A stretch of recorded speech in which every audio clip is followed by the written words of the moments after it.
Hello students, today we are going to see exercise 6.2 from your NCERT textbook.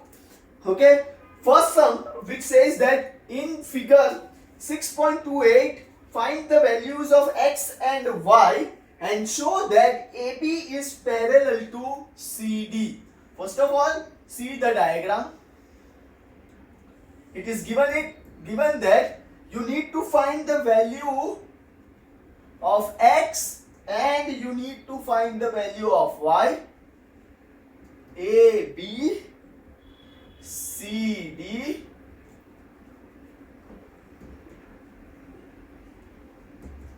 और यहां पे दे दिया है 130.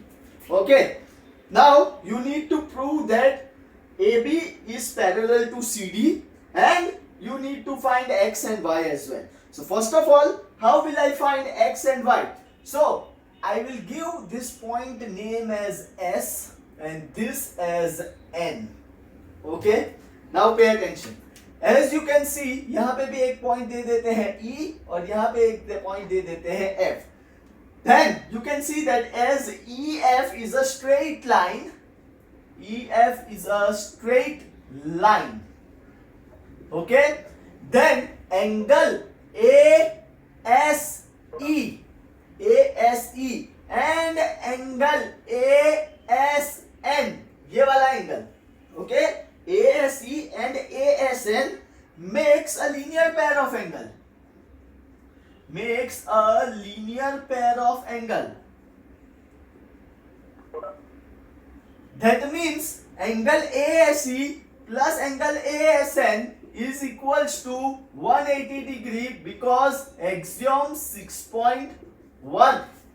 Okay, now this is 50 plus this is x and that is equals to 180. So x is equals to 180 minus 50 which is equals to 130 degree. So x की value आ गई 130 degrees.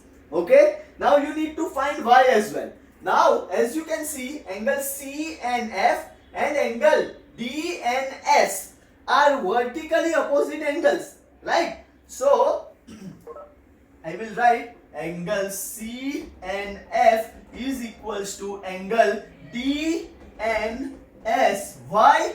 Because vertically opposite angles. Therefore 130 degree is equals to y. बराबर है. Therefore y की value क्या आ गई? वो भी आ गया 130 degree. Now as you can see, ASN and S and D both have same value.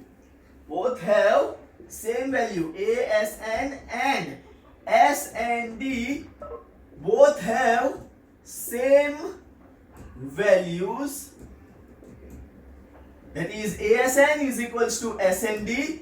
और ये कैसे pair of angles है? Can I write alternate pair of angles? They are alternate pair of angles. Then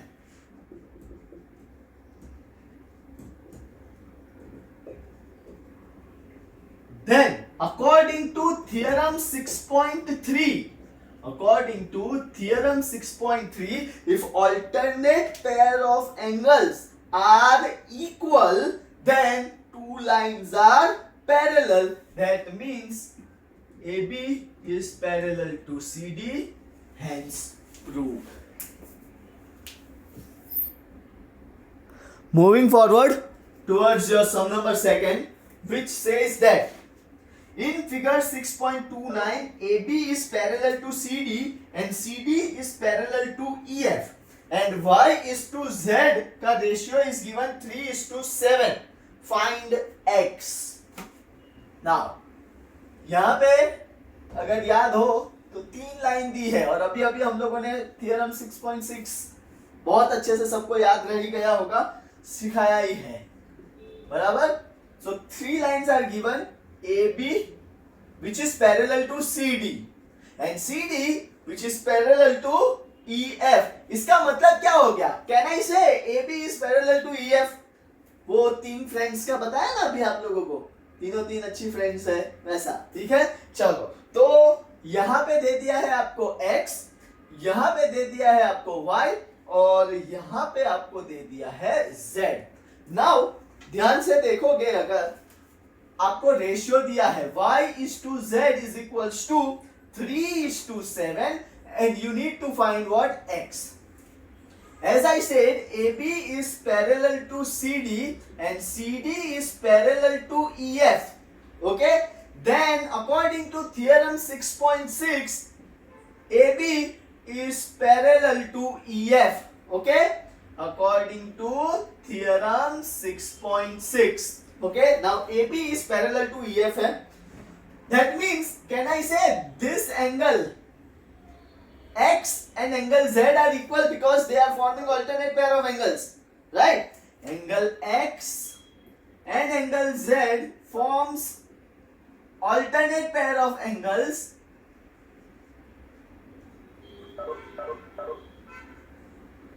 Therefore, angle X is equals to angle Z. बराबर है? That means instead of this ratio, now can I write y is 2x is equals to 3:7 because x and z are equal. बराबर है? Now if you see, AB is parallel to CD, x and y are the interior pair of angles on the same side of transversal. On the same side of transversal. So can I say, according to theorem 6.4, according to theorem 6.4, angle x plus angle y is equals to 180. Now as they are in ratio, let me suppose y is equals to 3a and x is equals to 7a. ठीक है? So 7a plus 3a is equals to 180. So 10a is equals to 180. A is equals to 180 divided by 10. So a is 18. You need to find what? X. So angle x is equals to 7 into a, and 7 into 18 is nothing but 126. So आपका angle x कितना आ गया? 126 degree. Sum number third says that AB is parallel to CD in figure 6.30. AB is parallel to CD and one F is given is EF is perpendicular to CD. EF is perpendicular to CD. Then and angle GED, angle G यहां से निकल रहा है GE and D, ठीक है, is equals to, sorry यहाँ पे E है, यहाँ पे F है, GED is given 126 degrees. You need to find angle AGE, this angles. Then you need to find angle GEF. GEF मतलब this angle.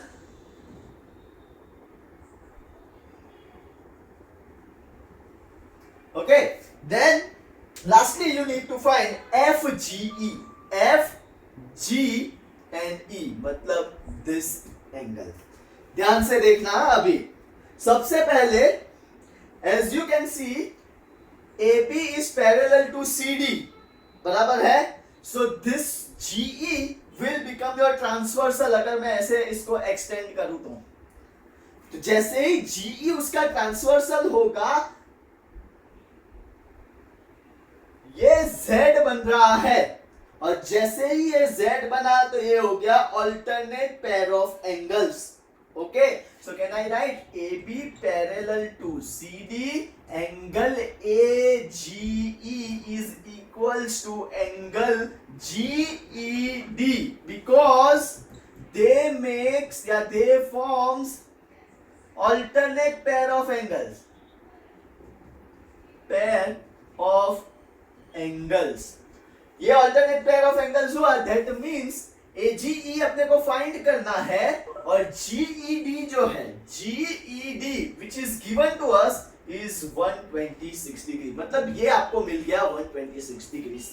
ओके, नाउ अगर आप लोग ध्यान से देखोगे तो this two angles AGE and EGF या FGE forms a linear pair of angle, बराबर है। So angle AGE plus angle FGE is equals to 180 because linear pair of angles. Now आपके पास AGE की वैल्यू है 126 प्लस FGE जो ढूंढना है which is equals to 180. Okay?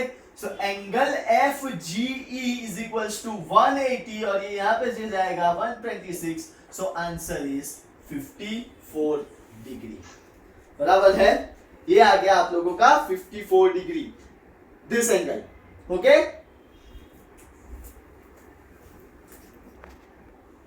So moving forward, अब देखो ध्यान से, एंगल GED जो है that can be written as angle GEF plus angle FED. Okay, इसको मैं ऐसे स्प्लिट करके लिख सकता हूं, ये बड़ा सा एंगल है, उसको दो पार्ट में डिवाइड कर दिया है, ठीक है। अब आपको बड़ा एंगल पता है, आपको GED की वैल्यू गिवन है 126, आपको FEG की वैल्यू फाइंड करनी है, that is nothing but GEF only. GEF लिखो या FEG लिखो, it is one and the same. और FED आपको ऑलरेडी दे दिया है, ये क्या है, राइट एंगल है। परपेंडिकुलर का मतलब क्या होगा, right angle. So this is 90 degree. So angle GEF क्या होगा, ये यहाँ पे आएगा, तो 126 minus 90 is equals to angle GEF which is nothing but angle GEF is equals to 36 degrees. Sum number 4, which says that in figure 6.31, if PQ is parallel to ST and angle PQR is equals to 110 and angle RST is equals to 130, find angle QRS. This is what you need to find. Okay, now you are given hint as well. Draw a line parallel to ST through point R. मतलब ये कुछ ऐसा होगा, और ये line का name हम लोग दे देते हैं AF. ओके, ये लाइन का हम लोग नेम दे देते हैं AF. ओके, नाउ इसको भी मैं थोड़ा सा आपके लिए एक्सटेंड कर देता हूं और इसको भी थोड़ा एक्सटेंड कर देता हूं. So you have two transversals, if you can see. Now ध्यान से देखना, what you are asked is you need to find this angle, okay, and you are given this angle and this angle. Okay, now I am giving angle name over here. Let's say this angle is 1, this angle is 2 and this angle is 3. Okay, now ध्यान से, what is given to you, PQ is parallel to ST is what is given to you, and what hint is given to you, draw a line parallel to ST passing through R. So let ST is parallel to AF. Okay, let ST is parallel to AF. That means as PQ is parallel to ST and ST is parallel to AF, PQ is parallel to AF. Theorem 6.6. बराबर है. Now if you can see this angle, angle PQR, okay, angle PQR और angle QRF जो बन रहा है वो कैसा है, अल्टरनेट पेयर ऑफ एंगल्स है, बराबर है. So can I write angle PQR is equals to angle QRF, बराबर. क्यों, alternate pair of angles. That means 110 is equals to, can I write angle 2 plus angle 3? बराबर है, ये दो कैसे एंगल हो गए, एंगल 2 प्लस एंगल 3, ये पूरा QRF. In the same way अब देखो ST is parallel to AF, ST is parallel to AF, और यहां से देखो Z बनेगा, दिख रहा है, right? So can I write angle TSR is equals to angle SRA. क्यों भाई? Again alternate pair of angles.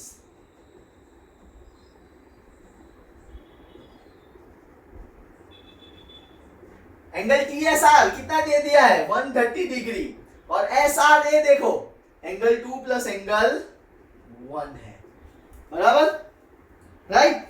Now what? ध्यान से देखना, angle 1, angle 2 and angle 3 are linear pair of angles, बराबर है? So can I write angle 1 plus angle 2 plus angle 3 is equals to 180 degree, axiom 6.1, बराबर? Now what I will do, we need to find angle 2. I will substitute over here angle 1 plus angle 2 की value I will substitute from here, that is 130 degree, बराबर है?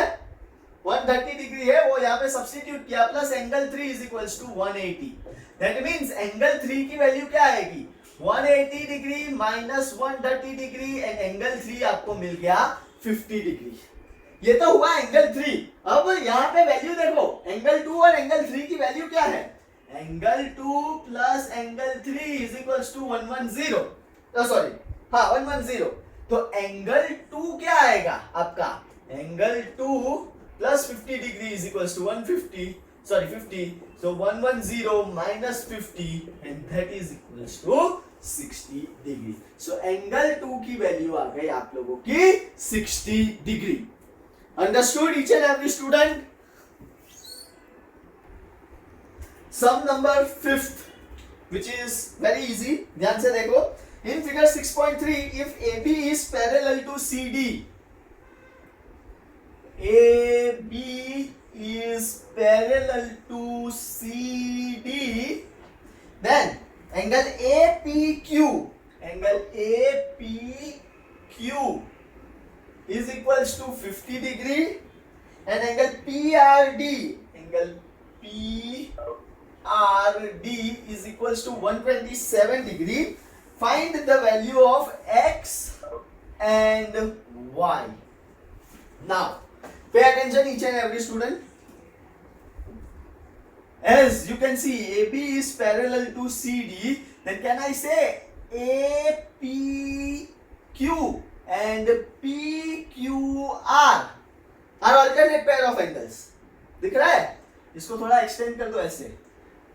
अब ये नहीं है ऐसा समझो, तो ये आप लोगों का क्या हो गया? अल्टरनेट पेयर ऑफ एंगल्स हुआ, बराबर है? That means angle APQ is equals to angle X, because यहाँ पे लिख देने का कौन से पेयर ऑफ एंगल्स है?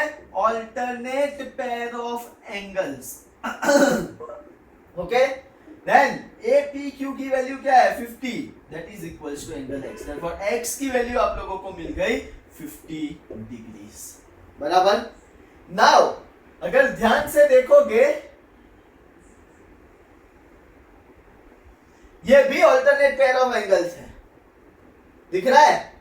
Angle APR and angle PRD, angle APR is equals to angle PRD. Again क्या है? Alternate pair of angles.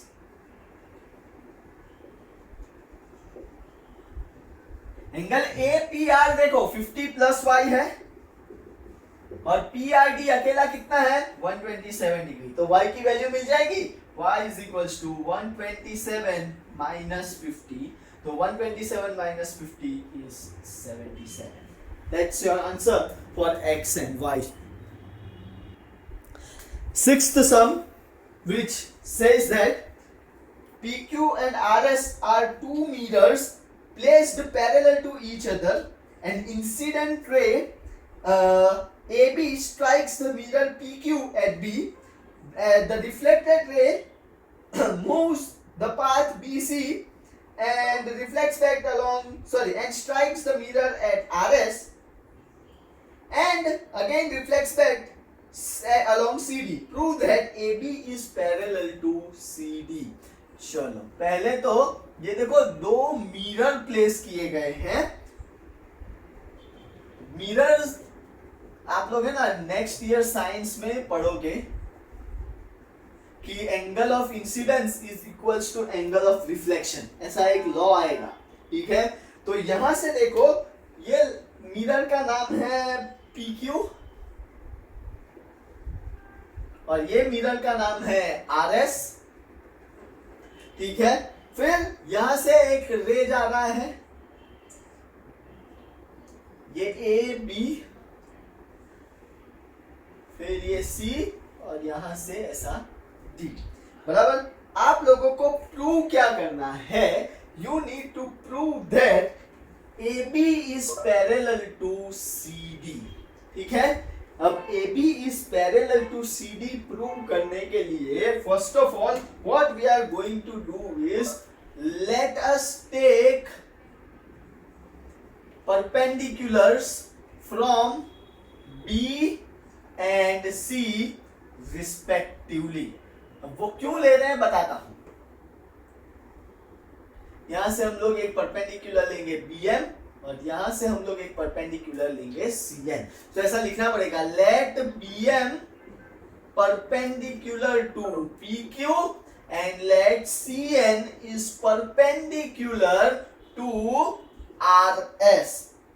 Then अगर आप लोग देखोगे BM and CN are two parallel lines and a transversal line BC cuts them at B and C because as these two are what kind of angles? 90 degrees. बराबर है. That means ये दो कैसी होगी? BM is parallel to CN. बराबर. As BM is parallel to CN, BC is our transversal. As BC is our transversal. अब मैं ना कुछ एंगल्स के नाम दे देता हूँ, एंगल 1, एंगल 2, एंगल 3 और एंगल 4. अब ध्यान से देखना, ये दो लाइन आपकी पैरेलल लाइंस है और ये है आपका ट्रांसवर्सल. तो यहां से आप लोगों को Z बनता दिख रहा होगा. ये Z बन गया. That means can I write angle 2 is equals to angle 3. क्यों? Alternate pair of angles. alternate pair of angles. Now ये कैसा एंगल है? राइट एंगल है. बराबर है. तो आप लोगों को लॉज ऑफ रिफ्लेक्शन जैसे मैंने बताया, लॉज ऑफ रिफ्लेक्शन क्या है? Angle of incidence is equals to angle of reflection. That means your angle 1 is equals to angle 2. यहां से इंसिडेंट हो रहा है और यहीं से रिफ्लेक्ट हो रहा है, तो angle 1 is equals to angle 3. फिर यहां पे इंसिडेंट हो रहा है और यहां पे रिफ्लेक्ट हो रहा है, तो angle 3 is equals to angle 4 by laws of reflection. ये आप लोग नेक्स्ट ईयर पढ़ोगे 10th स्टैंडर्ड में, साइंस में. बराबर.